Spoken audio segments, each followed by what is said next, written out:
I am immediately filled with regret. Haven't dropped it on the right side in a long time. Okay, I regret all my choices in coming down here.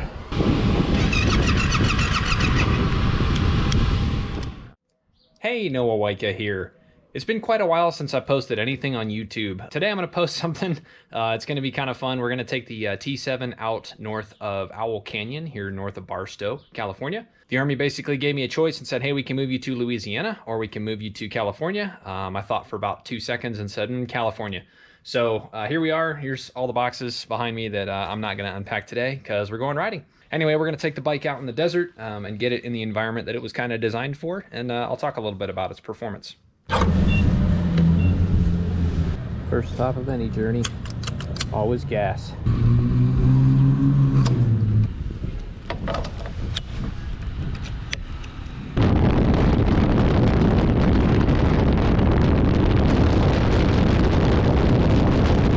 So we made it out here to the trailhead. It's only about a 30-minute ride from where I'm staying, so it's really not too far. The dirt out here is really similar to the El Paso dirt, but I rode the KLR a lot on that. I really didn't ride the T7 on anything like this. So looking forward to getting it out here and kind of pushing it to see what it can do. I'm gonna drink some water here and hop back on the bike and we'll get rolling.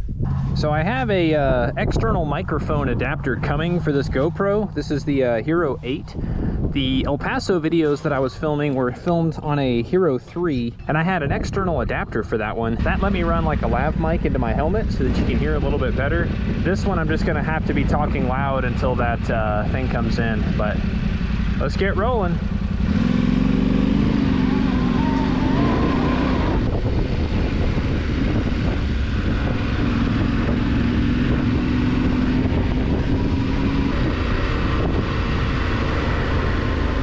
Still trying to find the limits of traction on the front before I try to swing the rear around too much. I also don't really want to come around these blind corners super fast.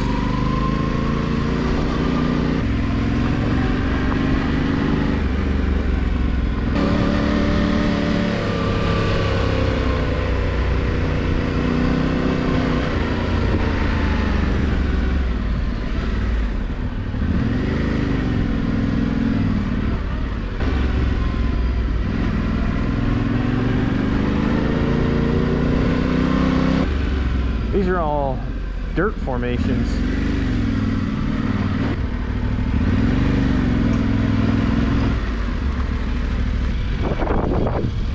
Oh wow, that's a really cool area. I'm gonna stop and take a picture. Stop for some pictures.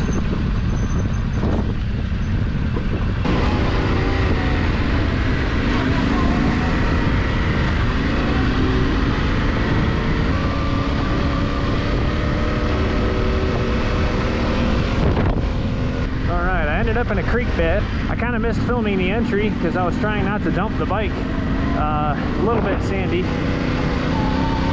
Actually not too bad though. Like, yeah, it's a little loose, but the bike's just kind of floating over it.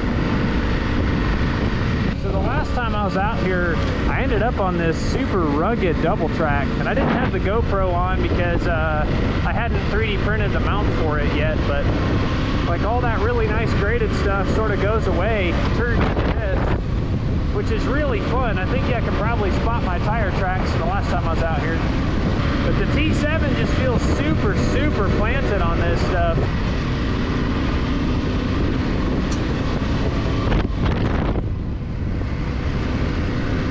Like I had both wheels off the ground on that one. It landed perfectly.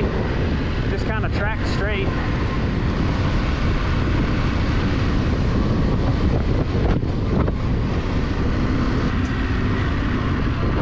We're gonna go right this time, because the last time I was out here I went left.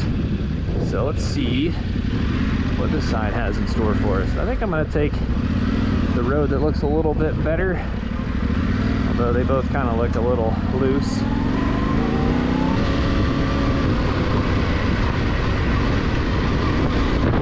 Yeah, the bike just plows through this in third gear. It really doesn't care. As long as I'm kind of forward in attack position and I'm giving it its head,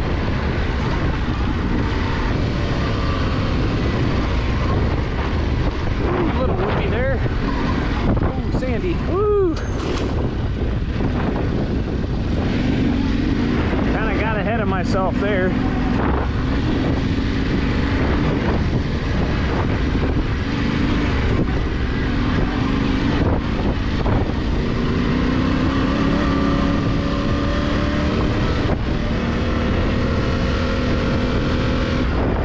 All right, I think I'm gonna take a short break.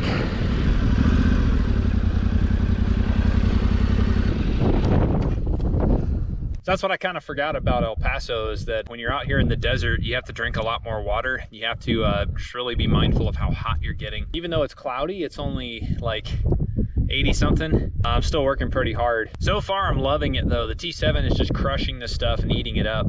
So I'm gonna drink some water, and then I think we're gonna go north for a few minutes just to kind of see what this little OHV trail is. And then I think I'll turn around and head back home, because I still got to do a little bit of unpacking. Yeah, this is the sand that I know and love from El Paso. It's already kind of sucking the front end in. Yeah, I'd love to get the YZ out on this stuff. I'll have to get an OHV tag for it and get it registered in California so that I can take it out here.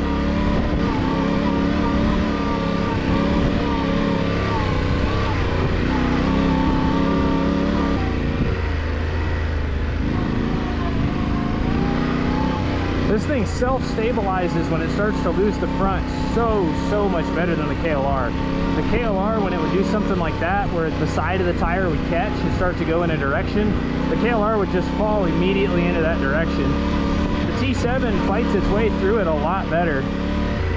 Man, it is just super pretty out here. I really miss the desert. I'm glad to be on a bike that's so much better suited for this too. All right. Now comes the big question. I think I'm gonna go straight. All right, so this leads me down into the stream bed. And it looks like it's a one-way trip if I go down that. Yeah, I'm not sure that I wanna go down in that right now. You know what, I'm gonna go down in it and try to come back out. Work on some bike skills.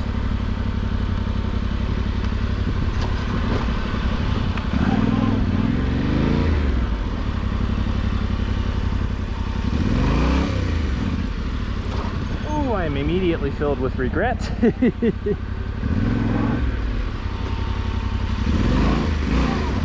we go, good girl. Okay, this stuff's not too bad. But now we're kind of going back the other way. Following some old tire tracks. Ooh! Yeah, those tire tracks punch through the crust.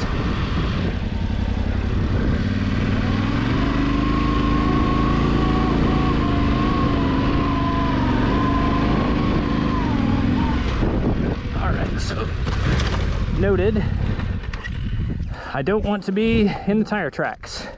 I haven't dropped it on the right side in a long time. I don't know that I've ever dropped it on the right side. Okay, I regret all my choices in coming down here.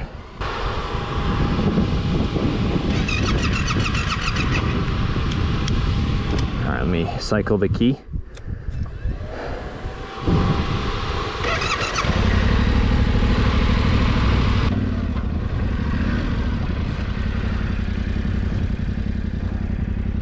I need to get to a spot where I can attack that way. Maybe this way?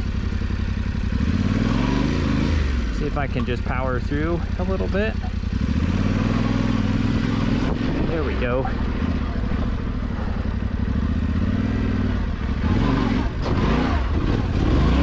Good girl.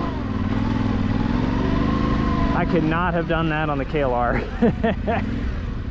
That seems like a good spot to turn around for the day. Maybe some other day I'll come try to do that creek bed, but all right. The KLR also struggled with sandy hill climbs, so, oh yeah, T7 walks right up it. I know I keep talking a lot about the KLR, but that's really my only desert riding experience. The T7 didn't come along until I was in Georgia. I had already left El Paso, so I didn't get a chance to ride it in any conditions like this. What really drove the decision to get a T7 was the KLR's sand performance, because I legitimately enjoyed being out in environments like this. Like, it's really cool. It was just, I was so handicapped by that bike's tendencies. And I won't say that I wasn't a worse rider back then, but it just wasn't really helping me learn good technique or even really what right looked like. Just because I was constantly having to pick the bike back up every 10 seconds because it would go a direction that I didn't want it to. So like you can see now, the T7's hunting all over the place, but it's really not having that much trouble staying upright. The KLR would hunt in a direction and then I'd end up in the bushes because I just couldn't counteract it. Just the suspension geometry of that bike, along with probably some maintenance stuff and things like that, but the bike just wasn't really set up for what I wanted to do with it. The T7, just out of the box, does exactly what I want it to. Like, it's just so predictable. I know exactly where it's gonna go, plus or minus a foot or two. It just does such a good job through this stuff. So much better. All right, we're back to the main road. At least now it's a little bit nicer. This HP Corsair exhaust sounds fantastic off-road too. And a lot of the operating RPMs that I'm at, where I'm kind of below 5,000, it has a lot of grunt to it.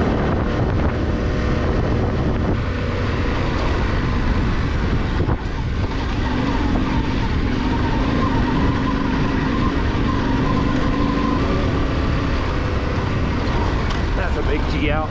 Oh, woohoo! Doesn't care. I didn't even bottom.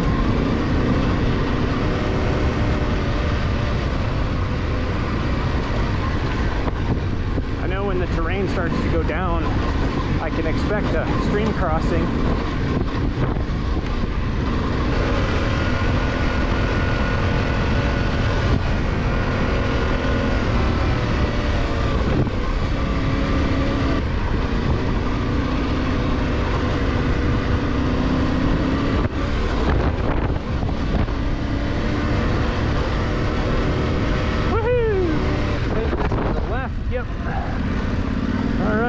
Back on kind of the nicely graded stuff.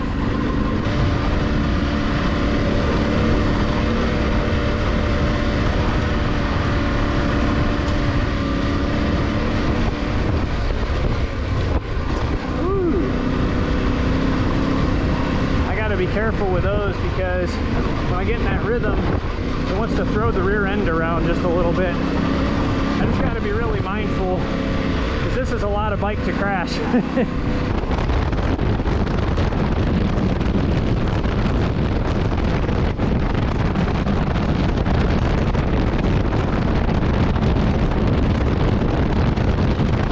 All right, so we're back where we started. I think that's going to be the end of the day on dirt. But every time I ride this bike, I'm just so impressed by what it's capable of. The stock suspension settings and everything, once I've set the sag correctly, were just absolutely phenomenal for out here.